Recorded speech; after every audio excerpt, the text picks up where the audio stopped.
ନିସ୍ତବ୍ଧ ରାତି, ଘନ ଅନ୍ଧକାର, ତୁଆକୁ ତୁଆ ଶୀତଳ ପବନ, ପୁଣି ତା ସାଙ୍ଗକୁ ଝିପିଝିପି ବର୍ଷା। ବଣ ବୁଦା ଭିତରୁ ଭାସି ଆସୁଥାଏ ସାଇଁ ସାଇଁ ଶବ୍ଦ। ବିଲୁଆମାନଙ୍କର ହୁକେ ହୋ ରଡ଼ି ସାଙ୍ଗକୁ କୁକୁରମାନଙ୍କର ଭୋ ଭୋ ରଡ଼ି।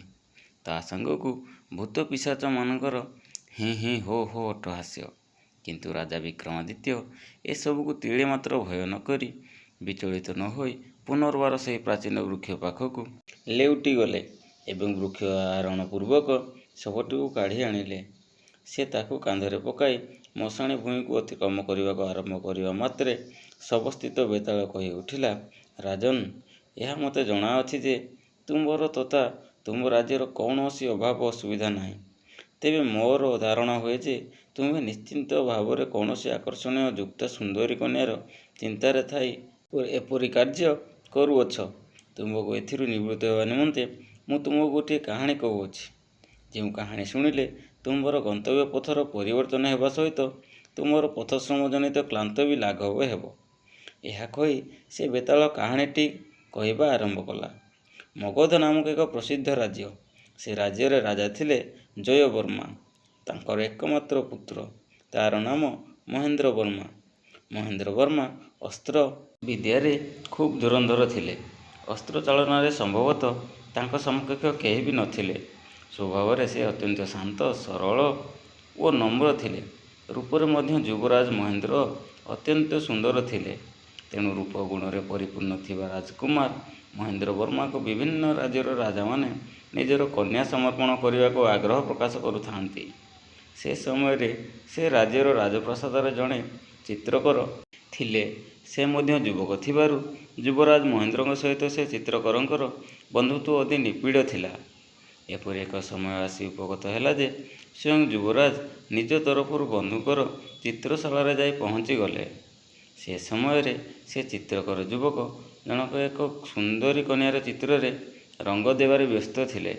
ସେଦିନ ରାଜକୁମାର ସେ ସୁନ୍ଦରୀ କନ୍ୟାର ଚିତ୍ରପଟ ଦେଖି ଚିତ୍ରକର ବନ୍ଧୁଙ୍କ ଉପରେ ଅତ୍ୟନ୍ତ ପ୍ରୀତ ହୋଇ ଭାବ ବିହଳିତ ମନ ନେଇ ତାଙ୍କୁ ପଚାରିଲେ, ବନ୍ଧୁ, ଏ ଯେଉଁ ସୁନ୍ଦରୀ ଆକର୍ଷଣୀୟ ଯୁକ୍ତା କନ୍ୟାର ଚିତ୍ରଟି ଅଙ୍କନ କରିଛନ୍ତି, ଏହା ତୁମର କଳ୍ପନାର ସୃଷ୍ଟି ନା କୌଣସି ସୁନ୍ଦରୀ କନ୍ୟାର ଅବିକଳ ରୂପକୁ ନେଇ ତମେ ଏ ଛବିକୁ ଅଙ୍କନ କରିଛ?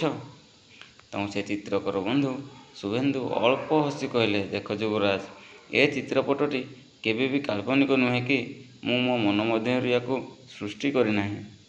ଏହା ହେଉଛି ଆମ ରାଜ୍ୟର ଜଣେ କୃଷକର କନ୍ୟା, ଆଉ ସେ କନ୍ୟାଟିର ନାମ ହେଉଛି ଦେବକୀ। ଏହାପରେ ଯୁବରାଜ ମହେନ୍ଦ୍ର ବନ୍ଧୁ ଶୁଭେନ୍ଦୁଙ୍କ ଠାରୁ ଅତି ଅନ୍ୟମନସ୍କ ଭାବରେ ଚାଲିଗଲେ। ଦିନ ସରି ରାତି ଆସିଲା।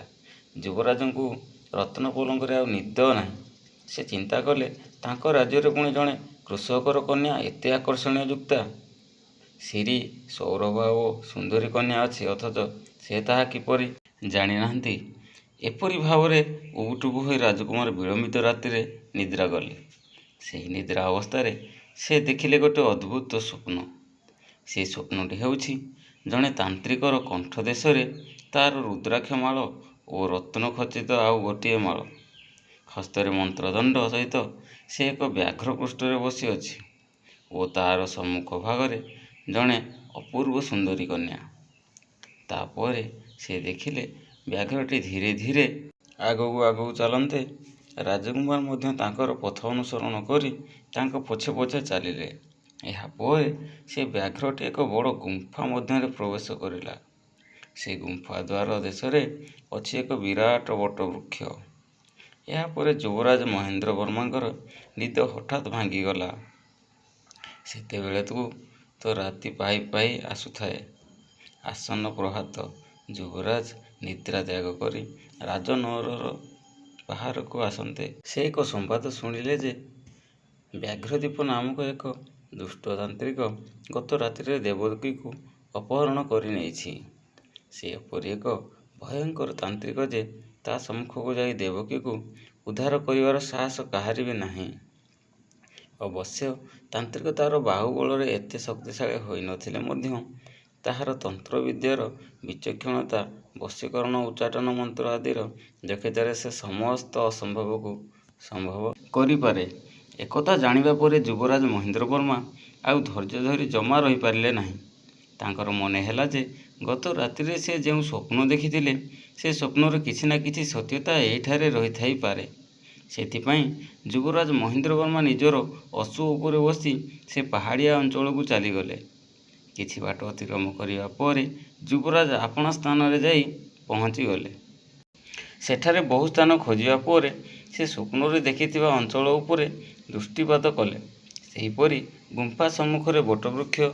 ସେଠାରେ ସେ ଦେଖିଲେ ଗୁମ୍ଫାର ଦ୍ୱାର ଦେଶରେ ଏକ ପ୍ରସ୍ତର ଓ ସେହି ପ୍ରସ୍ତର ଉପରେ ଗୋଟିଏ ବ୍ୟାଘ୍ର ବସିଅଛି। ଆଉ ସେହି ବ୍ୟାଘ୍ରର କଣ୍ଠରେ ଏକ ରତ୍ନହାର ମଧ୍ୟ ଝୁଲୁଅଛି। ଯୁବରାଜ ଏବେ ଚିନ୍ତା କଲେ ଯେ ସେହି ରତ୍ନହାରଟି ନିଶ୍ଚୟ ସେହି ତାନ୍ତ୍ରିକର ହୋଇପାରେ, କାରଣ ଠିକ୍ ସେହିପରି ରତ୍ନହାର ଗୋଟିଏ ରାତିରେ ଦେଖିଥିବା ସ୍ୱପ୍ନରେ ତାନ୍ତ୍ରିକ ପିନ୍ଧିଥିବାର ସେ ଦେଖିଥିଲେ। ଏହାପରେ ଅଶ୍ୱର ପାଦ ଶବ୍ଦ ଟକ୍ ଟକ୍ ଶୁଣିବା ପରେ ବ୍ୟାଘ୍ରଟି ଜାଣିଲା ଯେ ବର୍ତ୍ତମାନ ଗୁମ୍ଫା ମଧ୍ୟକୁ କେହି ନା କେହି ମନୁଷ୍ୟ ଆସୁଅଛି।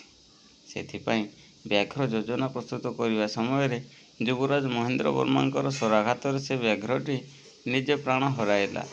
ତାପରେ ଯୁବରାଜ ତା କଣ୍ଠରୁ ରତ୍ନମାଳଟିକୁ ସଂଗ୍ରହ କରି ଗୁମ୍ଫା ମଧ୍ୟରେ ପ୍ରବେଶ କରି ଦେଖନ୍ତି ଯେ ଗୋଟିଏ ବ୍ୟାଘ୍ର ଛାଲ ଉପରେ ତାନ୍ତ୍ରିକର ସମ୍ମୁଖରେ ସେ ଦେବକୀ ନାମ୍ନୀ କୃଷକର ସୁନ୍ଦରୀ କନ୍ୟା ବସିଅଛି।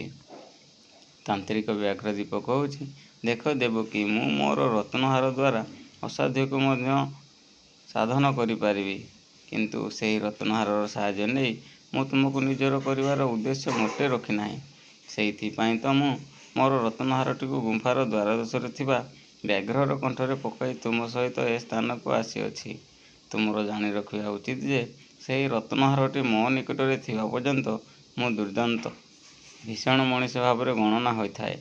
ଯେତେବେଳେ ସେ ହାରଟି ମୋ ପାଖରେ ନଥାଏ ମୁଁ ବି ତୁମ ପରି ଜଣେ ସାଧାରଣ ମଣିଷ ଭାବରେ ପରିଚିତ। ବର୍ତ୍ତମାନ ମୋର ଅନୁରୋଧ କ୍ରମେ ତମେ ଯଦି ସ୍ୱଇଚ୍ଛାରେ ରାଜି ହୋଇଯିବ, ତାହେଲେ ମୁଁ ତୁମକୁ ଅଗ୍ନିକୁ ସାକ୍ଷୀ ରଖି ବିବାହ କରିବି। ଏହିପରି ବାକ୍ୟରେ ଯଦି ତମେ ସମ୍ମତି ପ୍ରକାଶ ନ କର, ତେବେ ତମେ ତମର ମନର ଭୟ ଦୂର କରି ତମ କଥା ମୋତେ କୁହ, କାରଣ ମୁଁ ତୁମକୁ ସସମ୍ମାନେ ତମ ଗୃହରେ ନେଇ ଛାଡ଼ି ଦେଇ ଆସିବି। ତାନ୍ତ୍ରିକ ବ୍ୟାଘ୍ରଦୀପର ସମସ୍ତ କଥା ଶୁଣିସାରିବା ପରେ ସେ ଦେବକୀ ଅତ୍ୟନ୍ତ ବିନୟ ସହକାରେ କହିଲା ଯେ, ଦେଖନ୍ତୁ ବ୍ୟାଘ୍ରଦୀପ, ତମେ ଯଦି ତମର ସମସ୍ତ ତାନ୍ତ୍ରିକ ବିଦ୍ୟାକୁ ତ୍ୟାଗ କରି ସାଧାରଣ ମଣିଷ ଭାବରେ ଆଚରଣ କରିବ, ତେବେ ଯାଇ ତମର ଏ ପ୍ରସ୍ତାବରେ ମୋର ଆଉ କୌଣସି ଆପତ୍ତି ରହିବ ନାହିଁ। ସେ ସମୟରେ ଯୁବରାଜ ମହେନ୍ଦ୍ର ବର୍ମା ତ ସେହିଠାରେ ହିଁ ଥିଲେ ଏବଂ ଏ ସମସ୍ତ କଥା ସେ ଶୁଣିଥିଲେ। ତେଣୁ ହଠାତ୍ ସେ କହି ଉଠିଲେ, ହେ ଦେବକୀ, ସେହି ତାନ୍ତ୍ରିକ ବ୍ୟାଘ୍ରଦୀପର କୌଣସି ପ୍ରସ୍ତାବରେ ତମେ କଦାପି ରାଜି ହୋଇଯାଅ ନାହିଁ।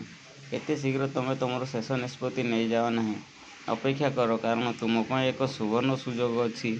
ତାକୁ ଆୟତ୍ତ କରିବା ଇଚ୍ଛା ରଖି ସେପରି ପ୍ରସ୍ତାବରେ ସମ୍ମତି ଦେଇ ତମେ ଏଡ଼େ ବଡ଼ ଭୁଲ କର ନାହିଁ। କାରଣ ମୁଁ ତୁମ ରାଜ୍ୟର ଯୁବରାଜ ମହେନ୍ଦ୍ର ବର୍ମା। ତମେ ମୋତେ ବିବାହ କଲେ ରାଜ୍ୟର ରାଜରାଣୀ ହେବାର ସୌଭାଗ୍ୟ ପାଇବ। ସେ ସମୟରେ ତାନ୍ତ୍ରିକ ସେ ରତ୍ନହାରଟି ତ ଯୁବରାଜଙ୍କ କଣ୍ଠରେ ଥିଲା। ସେହି ରତ୍ନହାରର ଆକର୍ଷଣରେ ଦେବକୀ ତାନ୍ତ୍ରିକ ବ୍ୟାଘ୍ରଦୀପ ସମ୍ମୁଖରୁ ଉଠି ଆସି ଯୁବରାଜଙ୍କ ନିକଟରେ ଦଣ୍ଡାୟମାନ ହୁଅନ୍ତେ, ତାହା ଦେଖି ତାନ୍ତ୍ରିକ କେବଳ ଅଟ୍ଟହାସ କରିବାକୁ ଲାଗିଲା। ସେତେବେଳେ ଯୁବରାଜ ତାନ୍ତ୍ରିକକୁ ପ୍ରଶ୍ନ କଲେ, ଏପରି ଅର୍ଥଶୂନ୍ୟ ଅଟ୍ଟହାସର କାରଣ କ'ଣ? ବରଂ ମୋ ବିଚାରରେ ଜଣେ ଅସହାୟ ନିରୀହ ସରଳା ସୁନ୍ଦରୀ କନ୍ୟାକୁ ଚରାଇ ଆଣିବାରୁ ତମେ ଅନୁତପ୍ତ କରିବା କଥା, ଗର୍ବିତ ହେବାର କଥା। ତାପରେ ତମର ଜାଣି ରଖିବା ଉଚିତ ଯେ ମୁଁ ଏ ରାଜ୍ୟର ଯୁବରାଜ। ତମର ଏହି ନୀଚ କର୍ମ ପାଇଁ ତୁମକୁ ଶାସ୍ତି ଦେବାର ଅଧିକାର ମୋର ଅଛି। ଯୁବରାଜ ମହେନ୍ଦ୍ର ବର୍ମାଙ୍କର କଥା ଶୁଣି ତାନ୍ତ୍ରିକ ବ୍ୟାଘ୍ରଦୀପକୁ ଯାହା ବି ଲାଗୁନା କାହିଁକି, ସେ କିନ୍ତୁ ସେଥିରେ ଆଦୌ ଭୟଭୀତ ନ ହୋଇ ବରଂ ଆହୁରି ଉଚ୍ଚ ସ୍ୱରରେ ଅଟ୍ଟହାସ କରିବାକୁ ଲାଗିଲା।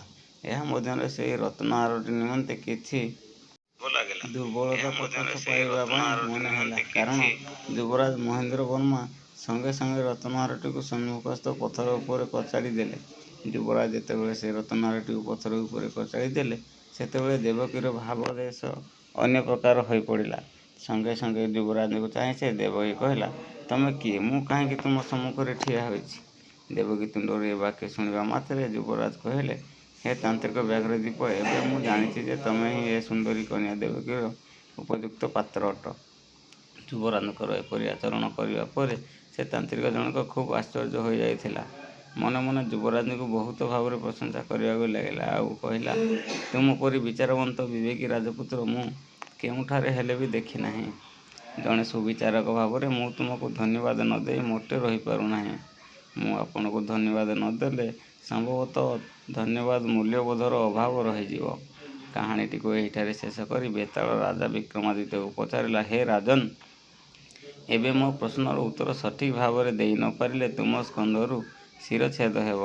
ତାପରେ ବେତାଳ ପ୍ରଶ୍ନ କଲା, ହେ ରାଜନ୍, ଏଥର ଆପଣ ବିଚାରକ ଦୃଷ୍ଟିରୁ କୁହନ୍ତୁ ଯେ ଯେଉଁ ଯୁବରାଜ ନିଜର ଜୀବନକୁ ତୁଚ୍ଛ ମନେକରି ଦେବକୀକୁ ପ୍ରାପ୍ତ କରିବା ନିମନ୍ତେ ଦୁର୍ଗମ ପଥ ଅତିକ୍ରମ କରି ପାଗଳ ପରାଏ ପ୍ରବେଶ କରିଥିଲେ ଯାଇ ଠିକଣା ସ୍ଥାନରେ, ସେହି ଦେବକୀକୁ ଉଦ୍ଧାର କରିବା ପାଇଁ କିନ୍ତୁ ଯୁବରାଜଙ୍କର ଅତର୍କିତ ଭାବରେ ଏପରି ପରିବର୍ତ୍ତନର କାରଣ କ'ଣ ହୋଇପାରେ?